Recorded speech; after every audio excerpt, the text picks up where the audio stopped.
I still remember that night. The cold hum of the fluorescent lights, the distant echo of footsteps in an almost empty ward, and that unmistakable smell of antiseptic that always lingered in the air long after visiting hours ended.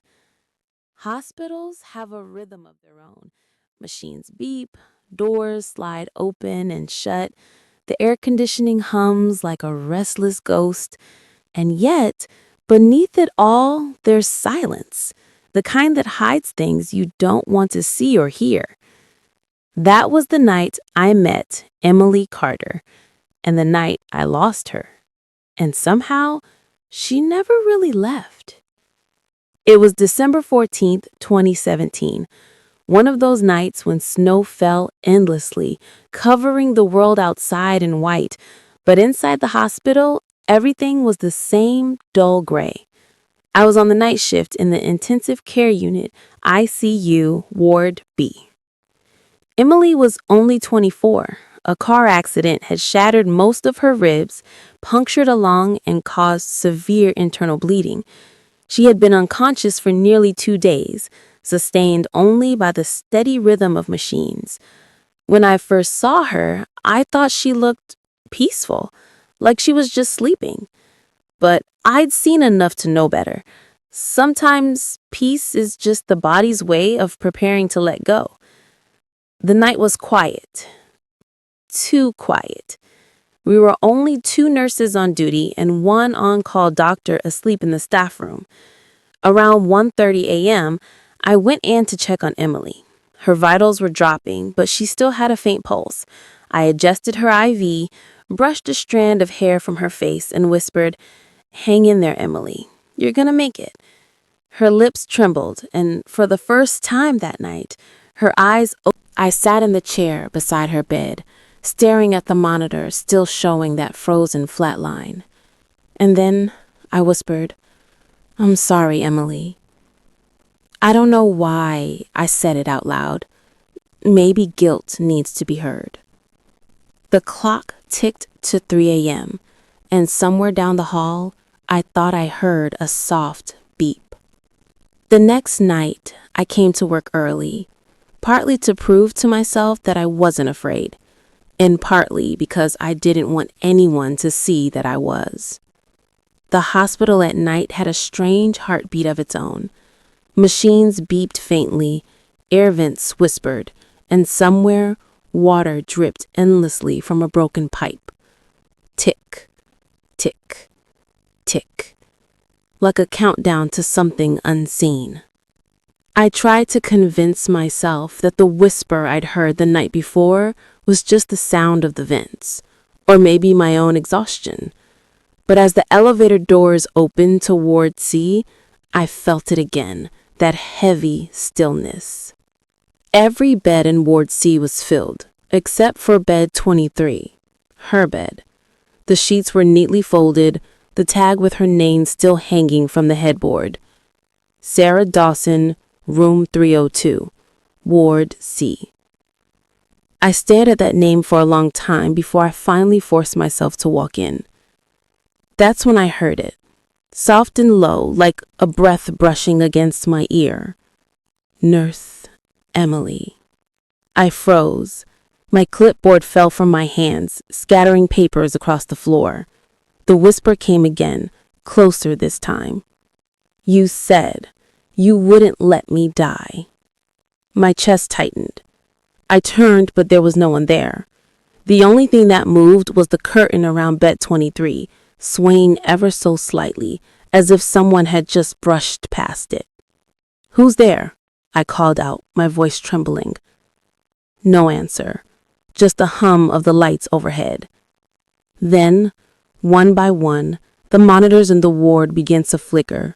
The beeping turned erratic, flatlining, then pulsing, then flatlining again, like a heartbeat that didn't belong to anyone. I didn't sleep that night. Every time I closed my eyes, I saw Sarah's pale face in the glass, her lips moving, whispering that one question again and again. Why did you leave me? By morning, My hands were still shaking, but I knew I had to go back. Running away wouldn't change what happened. Besides, part of me felt she was waiting for me, not to harm me, but to be heard. When I entered the hospital, the world looked different. The same corridors that once felt alive now seemed hollow. Every step echoed. Every flickering light looked like a warning. At the nurse's station, my colleague Megan gave me a worried look. "Emily, you okay? You look like you've seen a ghost." I tried to smile. Just tired. But the truth hung heavy between us. Everyone knew about Bed 23. Even though no one said it aloud, they all felt something wrong in that room. That evening, I volunteered for the night shift again.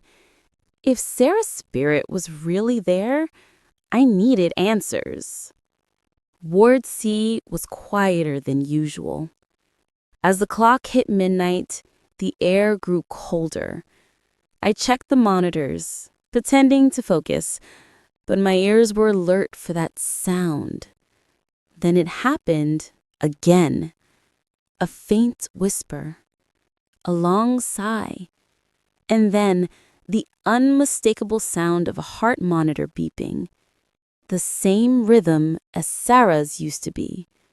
The screen beside Bed 23 flickered to life. This time, it showed a heart rate, 78 BPM. But the bed was empty. "Sarah," I whispered. "If you're here, I'm sorry. I tried to save you. I really did." The lights dimmed. Cold wind brushed my cheek, carrying her voice with it. Soft, but clear. "You left me in the dark." My heart pounded. "What do you mean? You died during surgery. I couldn't."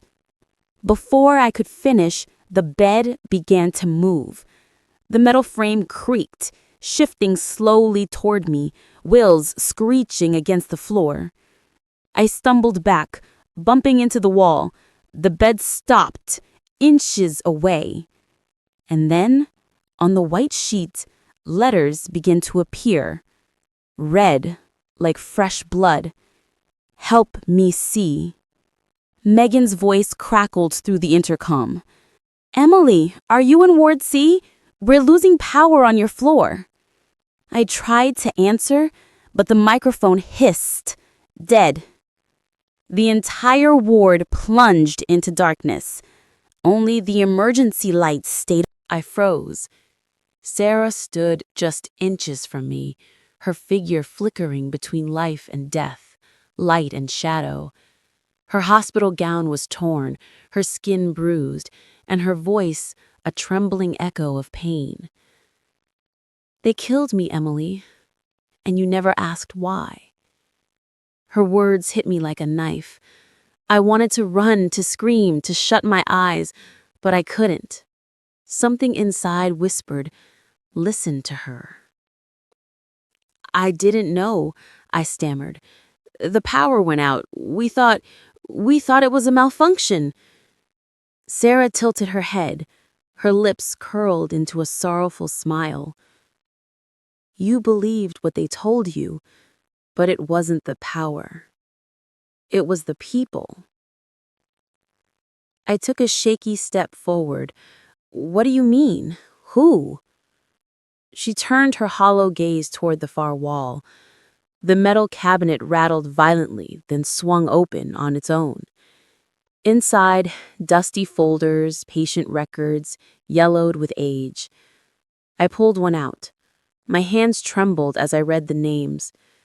Sarah Dawson, Marcus Lee, Elaine Porter, Joseph Kane, all marked the same way. Deceased, equipment failure. Dozens of them, all from Ward C. It wasn't an accident. It was a pattern. My stomach churned. This can't be real. The lights above flickered again, and suddenly, every surgical instrument lifted into the air, hovering around me. Scalpels, needles, scissors, all spinning slowly like a deadly halo. They used us, Sarah's voice cried, echoing around the room. They tested a new drug, one that could stop the heart, then restart it. They called it Project Halo. We were their experiments. I dropped the folder, my eyes wide with horror. The instruments crashed to the floor all at once, the noise deafening. Sarah's figure flickered violently now, her voice turning into a scream that filled the room.